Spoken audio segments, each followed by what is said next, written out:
Hey, Pokedad fan club, it's me, Pokedad, and today we're starting doing another deck profile. This time we're profiling Vespiquen Vileplume, and this is not my original idea. I have to give Andrew Wambalt a credit for this. He handles the Charizard Lounge. I think he owns it. Maybe he just is one of the administrators there. I'm not sure, but regardless, he did an article showcasing this deck.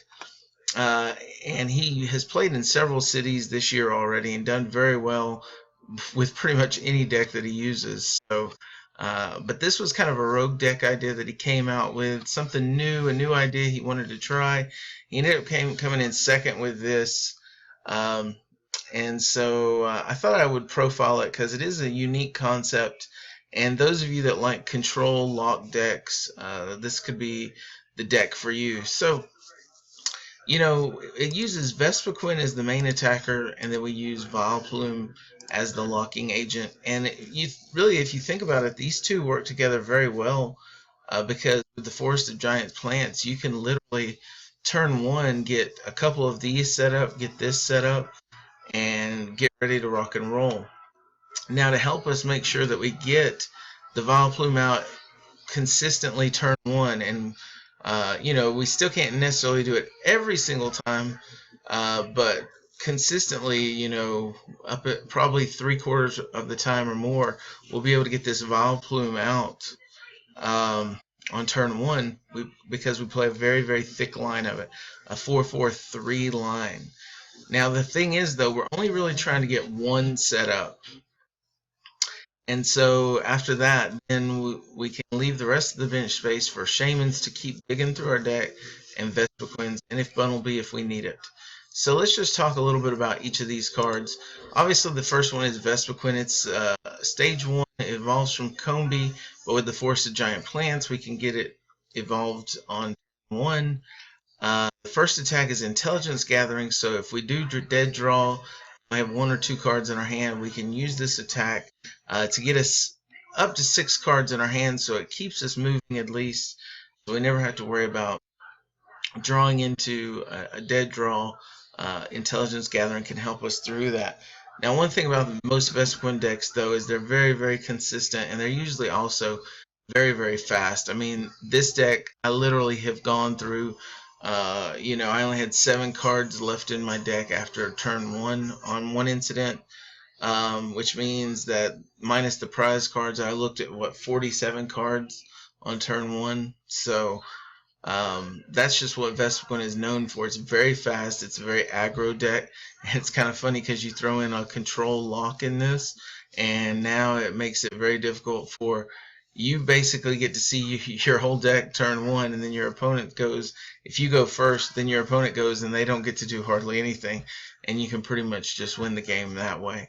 And so that's the idea here. So Be Revenge does 20 damage, and then it does an additional 10 damage for each Pokemon in your discard pile. So, if we get, even if we don't get into 1-hit KO range on EXs, if we can get into 2-hit KO range, with them not being able to play Spirit Links or Muscle Bands or VS Seekers and Battle Compressors, it's going to be hard for them to get fight back very easily anyway, and 2-hit KOs usually work just fine for us with this deck. So we want to try to get 7 or 8, 10 Pokemon in the discard pile if we can. If we can get more, that's even better. Alright, so that's the idea. We're going to get Pokemon in the discard pile, and then we're going to Be Revenge and win the game that way. Alright, Vileplume, we don't use it for an attack. It's just got Irritating Pollen, which is an ability, and each player can't play any item cards from his or her hand. So once you get that lock going, our item cards are locked, but by then we usually don't really worry about it. We just get the Vespiquens rolling, and we go from there. Alright, so from there, we're just talking about support personnel now. Shaymin EX, setup ability lets us draw our hand back up to 6. This is the card that allows us to get through our deck so quickly.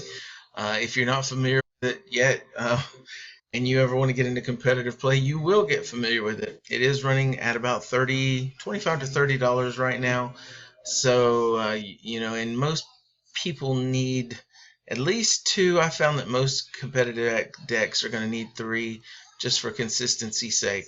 This deck actually runs all 4 copies, and we're not really, we just want to make sure that we have them available when we need them, but we don't worry about having 4 in the deck because we can always battle compressor them away once we are set up. So just adding more attack damage to the Vespiquen. We also play another ability-based draw, and that's Unknown, which really just teams well with Vespiquen. I mean, any Vespiquen deck that doesn't run Unknown is probably hurting itself. Unknown has Farewell Letter. Once you bench it, you can just choose to discard it, and then you get to draw a card. So you get draw power from it, but you also get to add more to Vespiquen's attack. So it's just a double benefit here. Alright, from there we're going to play a lot of item cards, which seems kind of counterintuitive in a Vileplume deck, but we need to get the Vileplume set up as quickly as we can, so we're going to play a bunch of items. Once we get the lock going though, then we're usually going to be set up anyway, so that's the idea behind it. I did forget to mention we do play one Bumblebee. Bumblebee's Rototiller can help us get cards that we need back. If we need more energy back, because we're only playing 4 DCE, that's it. We can get Bumblebee's Rototiller back. We're good to go. We can, if we do happen to start Bumblebee and don't have a Vespiquen set up, we can burrow and at least begin milling our opponent. So that's a possibility too. Alright, moving on to item cards. So we got 4 acrobikes here. Look at the top 2 cards of your deck and put one of them into your hand. Discard the other. So drawing more draw power. Now every time we see this card, we get to draw 2 more cards. We do have to discard one, but we're not worried because we have such a big, heavy line of Pokemon here. We're okay with discarding them. Battle Compressor. Search your deck for 3 cards, up to 3 cards, and discard them. Shuffle your deck afterward. So we can go ahead and start putting our Pokemon in the discard pile. When you're first starting, you actually can discard the Vileplume lines, especially if you have an Oddish, or let's say you've already evolved to Oddish and Gloom. We're only going to try to get 1 out, so we can begin to throw the Oddish and Glooms away, and that'll begin to help us get the Vespiquen out. We really don't want to do the Shaymins right away or the Unknowns because they are potentially help for us in draw power. So we usually start with the Vileplume line, discarding it first. Alright, we do play 2 level balls. Those search your deck for a Pokemon with 90 HP or less and reveal it and put it in your hand. Shuffle your deck afterward. We can get Comfey, we can get Vespiquen, we can get Unknown, we can get Bumblebee, we can get Oddish, and we can get Gloom. The only thing we can't get is Shaymin and Vileplume. So a very nice card because it allows us, if we've got Vileplume set up and we need to get a Gloom, we can get a Gloom. If we have everything set up, we can use it to just get us a Unknown, and then we can use that to draw another card. And finally, if we need it to grab Bumblebee, excuse me guys, we can get it to grab Bumblebee. Alright, we play 1 red card, and this again is kind of just, I guess you could say it's a troll card, but it's also very strong. I play it in my Night March deck too. When you're running through your deck so fast like this, if you get to go first and your opponent's holding 6 cards in their hand and you can red card them down to 4, then you're even giving yourself a greater advantage that you're going to win, because if you item lock and bring them down to 4, it's pretty much hard to come back from that. Trainer's Mail, we play 4 of them for consistency. Lets us look at the top 4 cards of our deck and find another trainer card, so we can get an Ultra Ball or Battle Compressor or Acrobike or Sycamore.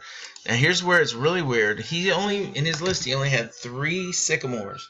He's using mostly ability and item based draw, and this is what I've been trying to tell you guys. The meta has shifted that you really don't need draw supporters as much as you would have in the past.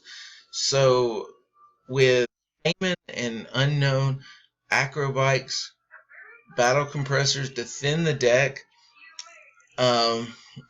He only ran 3 Sycamores in his list. We maxed out on the Forested Giant Plants because we do want to give ourselves, this card can be the one thing that can stall us, and so we need to give us our max potential to be able to start evolving Vespiquens on turn 1 and Vileplumes on turn 1. If we don't get this card, we can't get the Vileplume out in turn 1, so that's why we play 4 of them.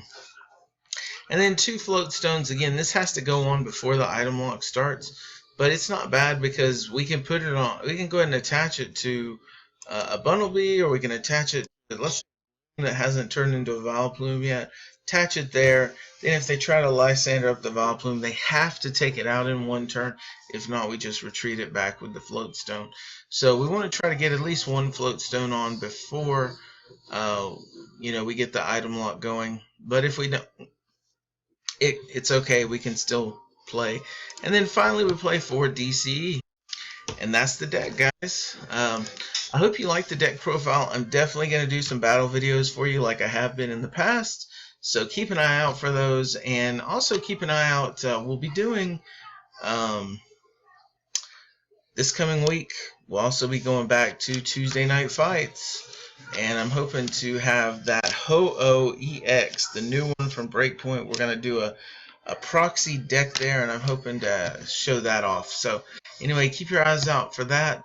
Anyway, this is Pokedad signing off. Hit like, subscribe, and tell me below in the comments what you think of this deck. Talk to you later, guys. Bye.